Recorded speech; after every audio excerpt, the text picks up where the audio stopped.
T talks का तीसरा topic है जादू।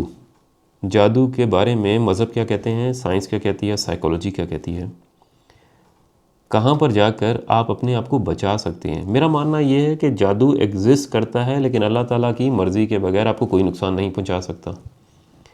मज़ाहिब इस बारे में क्या कहते हैं, और हो सकता है कि वीडियो 18+ हो जाए, कुछ ऐसे वाक़यात बीच में आ जाएँ, तो पहले से आपको बता रहा हूँ। लेकिन अगर आप उम्मीद रखते हैं कि कुछ जादू के बारे में आप सीखेंगे कि करते कैसे हैं, नुकसान कैसे पहुँचाते हैं, तो आप बिल्कुल नाउम्मीद होंगे, क्योंकि इस वीडियो के अंदर ऐसी कोई बात नहीं होने वाली। मेरा मकसद तो आपको टॉक्सिसिटी से, नेगेटिव चीज़ों से दूर करना है, कैसे अपने आप को साइकोलॉजिकली आप इम्प्रूव रखें, ताकि किसी भी तरह के हसद, काली नज़र, परेशानियाँ आपकी रिश्तेदारों से, नंद से, सास से, इस तरह के लोगों से आप बच के रहें और अपने आप की अपनी ज़िंदगी बेहतर गुजार सकें। पिछले दिनों मैं गया मेसोपोटामिया के इलाके में। ये एक बड़ा इलाका है जो इराक़ का कुछ हिस्सा इसमें शामिल है, इसके अलावा सीरिया का हिस्सा शामिल है, साउथ जो है टर्की का वो शामिल है। मज़हब के लिहाज से बड़ी इंपॉर्टेंट जगह है। यानी यहाँ पर हज़रत आदम अलैहिस्सलाम का ज़िक्र है, हज़रत नूह का ज़िक्र है, हज़रत याकूब का ज़िक्र है, हज़रत इसहाक़ अलैहिस्सलाम का ज़िक्र है, नमरूद का ज़िक्र है और कौम लूत का ज़िक्र है। यानी ये इलाका मज़हब के लिहाज से बहुत माना जाता है। और ये इलाके की एक और ख़ासियत ये है, ये पहाड़ी इलाका है और इस इलाके में लोग अपनी ट्रॉमा की हीलिंग के लिए भी जाते हैं। यानी लोग जिनकी ज़िंदगी में कोई ट्रॉमा है, कोई परेशानी जिससे वो नहीं निकल पा रहे, तो वो इस जगह पर जाते हैं। अगर आपने मेरी पहाड़ी और एनर्जीज़ के वाली वीडियो नहीं देखी तो पहले वो देख लें।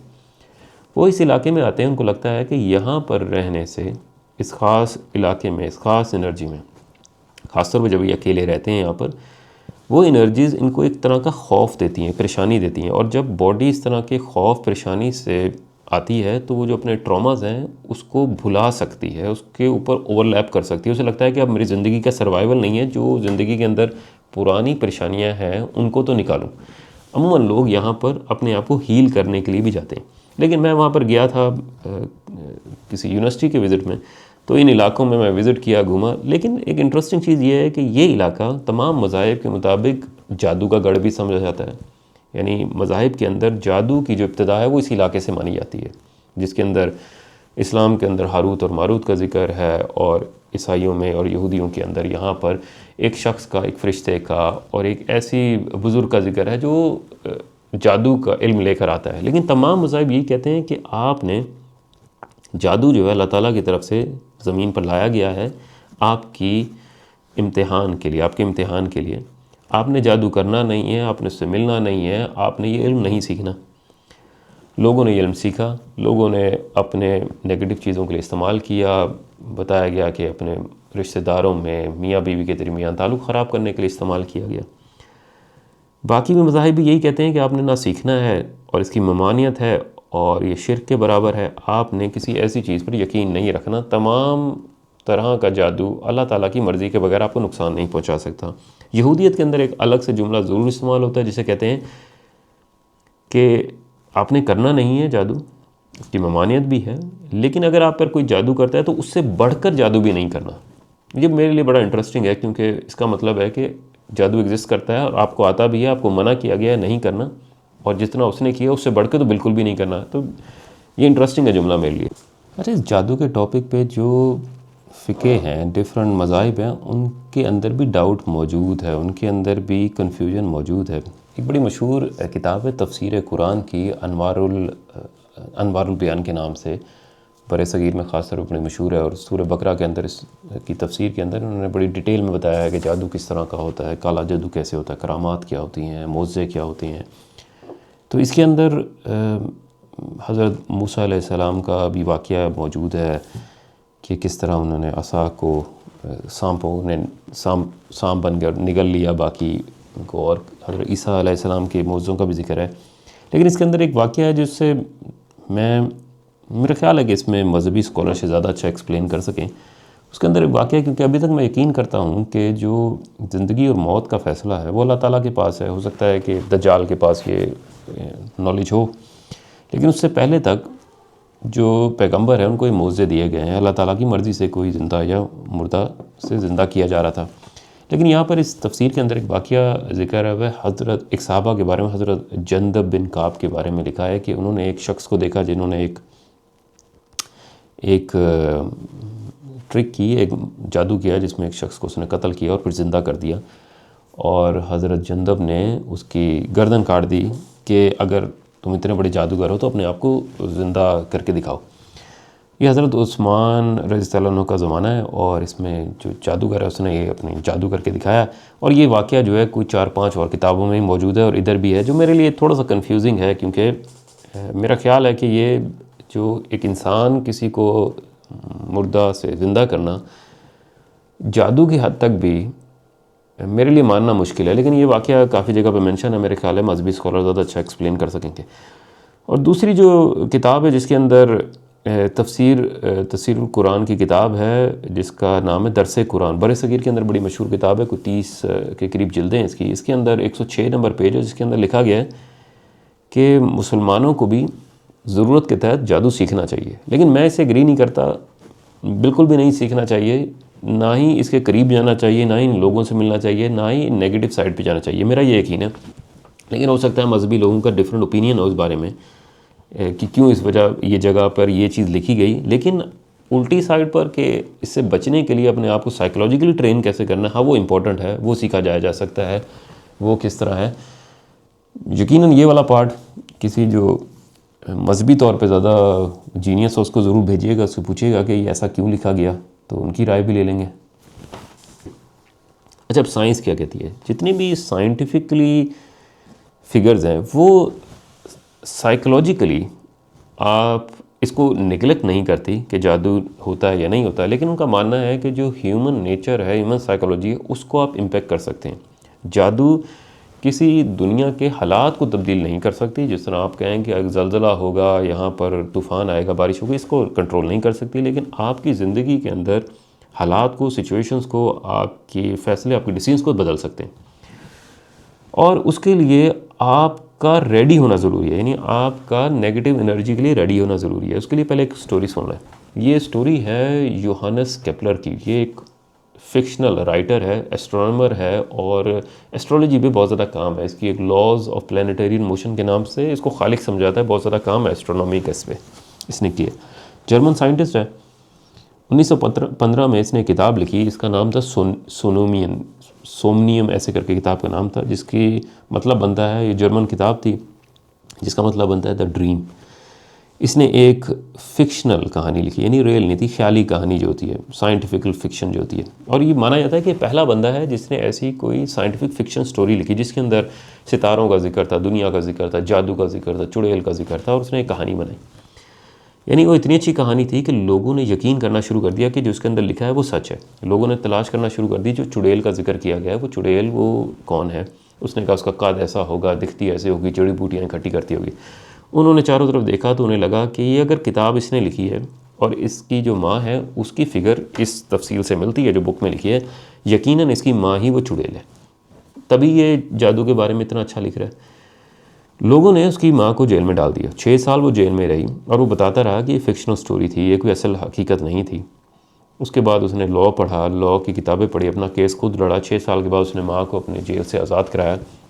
और इस टाइम के दरमियान उसकी माँ के अपने जो रिश्तेदार थे, उसके बहन भाई थे, उसके माँ बाप थे, उन्होंने भी जाकर यही कहा कि हो सकता है कि हमारा रिश्तेदार, ये जो कैथरीना है, उसकी माँ का नाम था, कैथरीना जो है वो चुड़ैल ही हो, क्योंकि हमारे घर के अंदर आग लग गई थी, हमारी फसलें बर्बाद हो गई थी, वो इसी ने जादू करके की होंगी।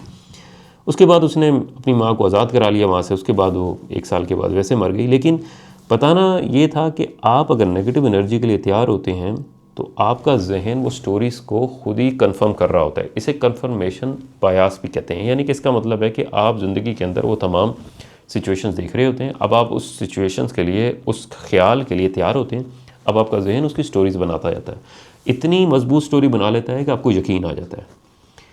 तो साइंस ये कहती है कि आपने अपने ब्रेन को पॉजिटिव एनर्जी के लिए तैयार रखना है। अगर नहीं रखेंगे तो आप नेगेटिव एनर्जी की तरफ ही जाएंगे और उस पर आप यकीन करना शुरू कर देंगे। उसमें 2 बड़े मशहूर इफ़ेक्ट्स हैं, उसे कहते हैं नुसेबो और प्लेसेबो। अगर मेरी आपने दूसरी वीडियो जो मैनिफेस्टेशन पे नहीं देखी तो वो पहले देख लें।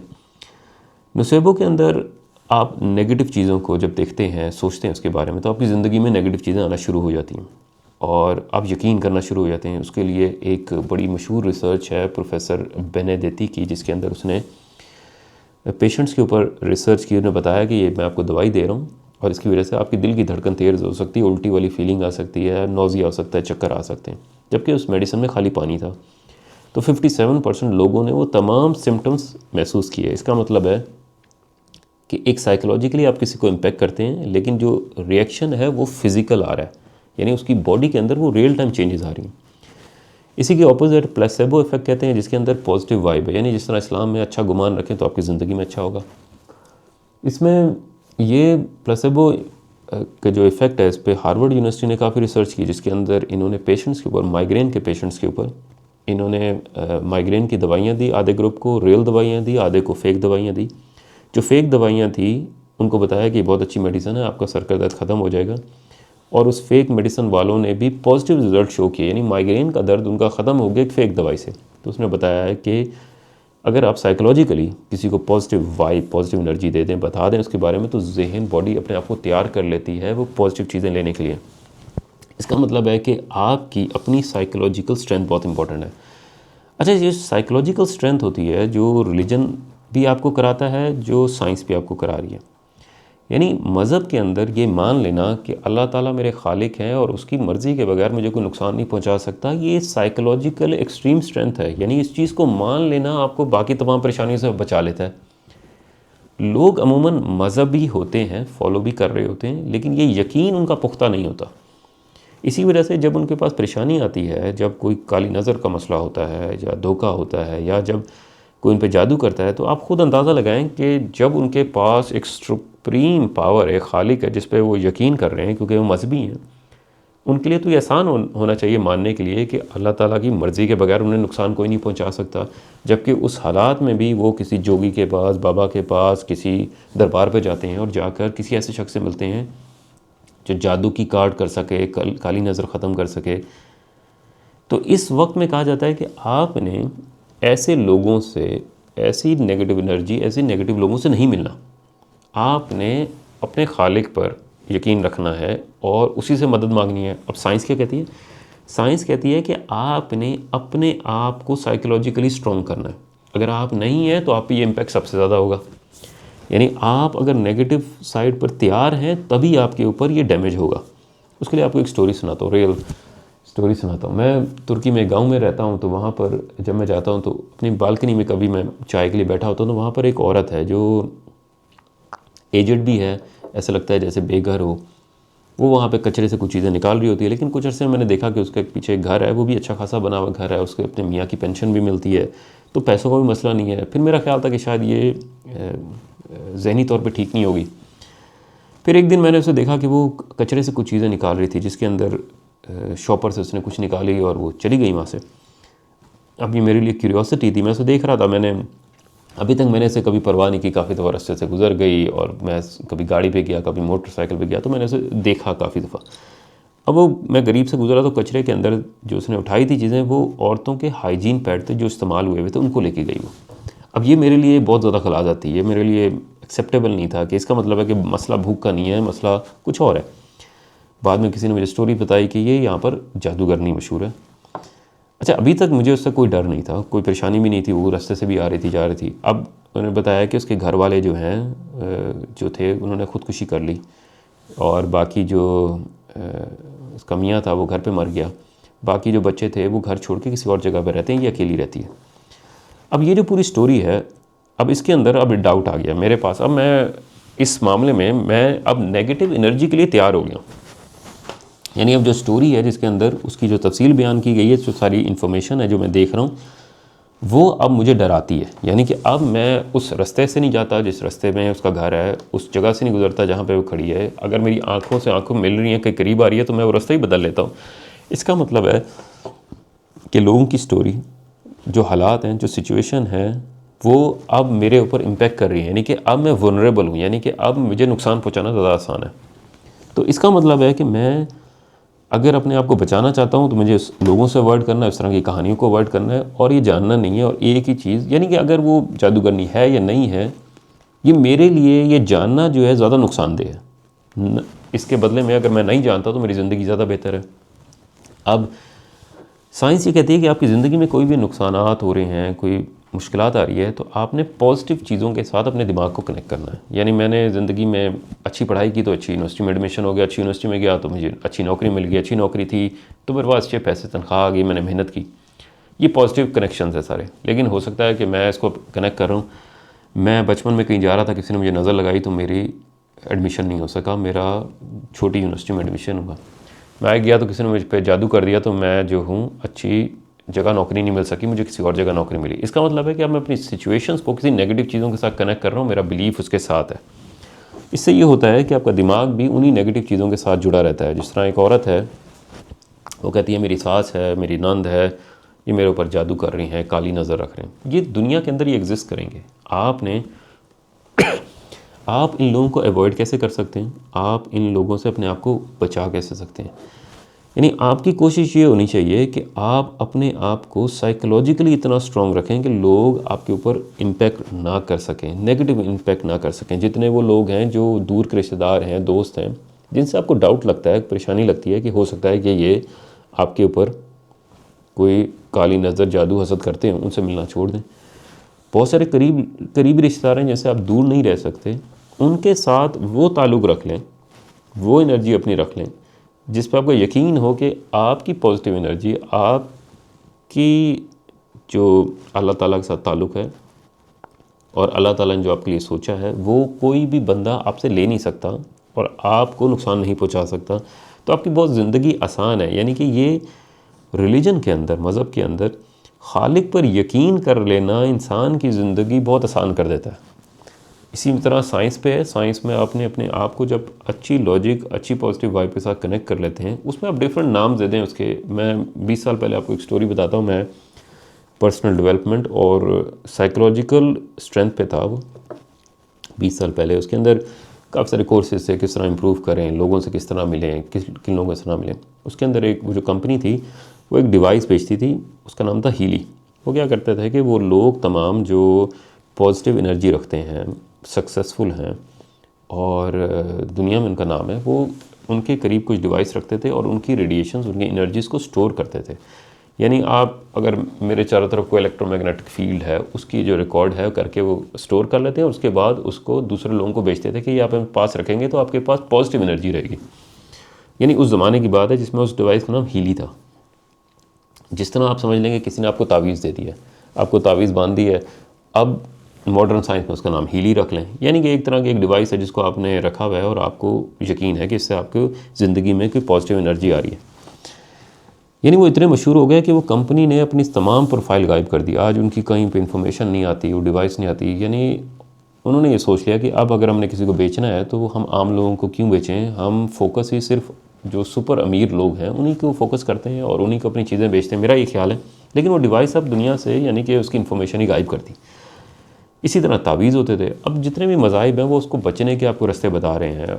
कोई इस्लाम के अंदर सूरह फलक है, सूरह नास है, सूरह यासीन है, और इसी तरह बाकी ईसाइयत के अंदर भी, यहूदियत के अंदर भी आपको यानी यही कहा गया है कि अल्लाह ताला पे यकीन रखें और उसकी मर्ज़ी के बगैर आपको कोई नुकसान नहीं पहुंचा सकता। यानी कि ये यकीन इट्सेल्फ ही आपको बचा सकता है। मज़हब में भी, साइंस में भी देख लें, साइंस के अंदर भी वो आपको ये यकीन दिला रहे हैं कि आपकी जो पॉजिटिव एनर्जी है, आपकी जो साइकोलॉजिकल स्ट्रेंथ है, अगर वो स्ट्रॉन्ग है तो कोई आपको इम्पेक्ट नहीं कर सकता।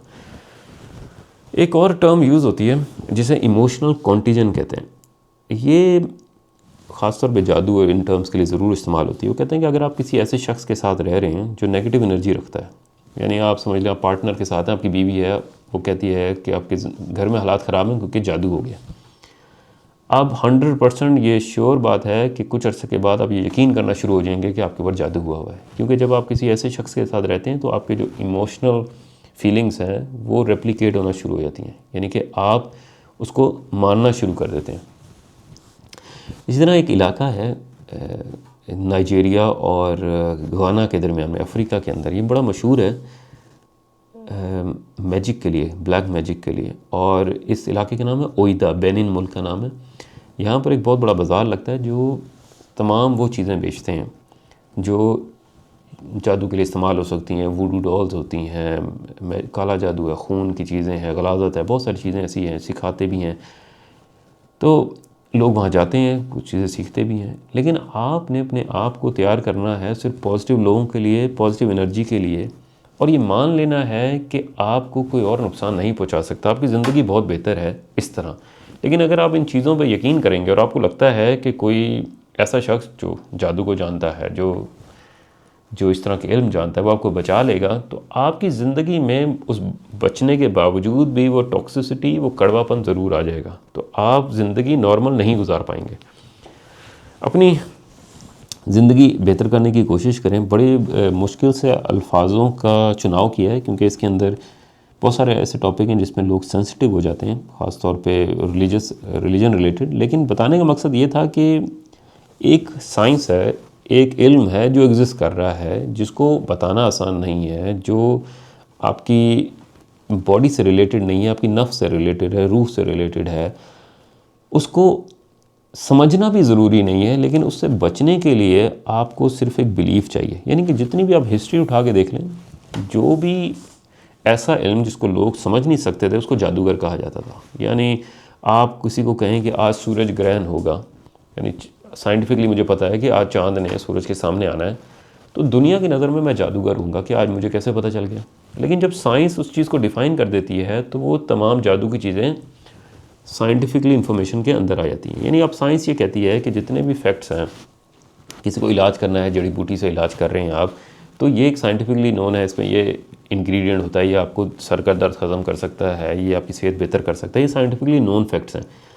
लेकिन कुछ चीज़ें ऐसी हैं जो आपकी नफ्सियात को इफ़ेक्ट कर रही हैं, जो आपकी फीलिंग्स को, जो आपकी परफॉर्मेंस को फ़र्क कर रही हैं, जिसको आप ऑब्जेक्टिफाई नहीं कर सकते, नहीं रिज़ल्ट में बता नहीं सकते, साइंस नहीं बता सकती बहुत सारी इस तरह की फीलिंग्स को। उससे आप पॉजिटिवली एनर्जी के साथ बच सकते हैं, अपनी ज़िंदगी बेहतर बना सकते हैं। बहुत सारी तो जो साइंटिफिकली नोन फैक्ट्स हैं, उसको साइंस के तौर पे गुजारें। जो मज़हब ने कहा है, जो साइंस आपको अपनी साइकोलॉजिकल इम्प्रूवमेंट के बारे में कह रही है, मज़हब आपको कह रहा है कि अपने आप को साइकोलॉजिकली स्ट्रॉन्ग रखें मज़हब के बारे में, खालिक के बारे में, तो आपकी ज़िंदगी आसान भी हो जाएगी, बेहतर भी हो जाएगी। अपनी राय दीजिएगा आपकी मज़हब के बारे में और साइंस के मुताबिक जादू के बारे में क्या राय है, और कोई एक्सपीरियंस हो तो ज़रूर शेयर कीजिएगा। बहुत शुक्रिया।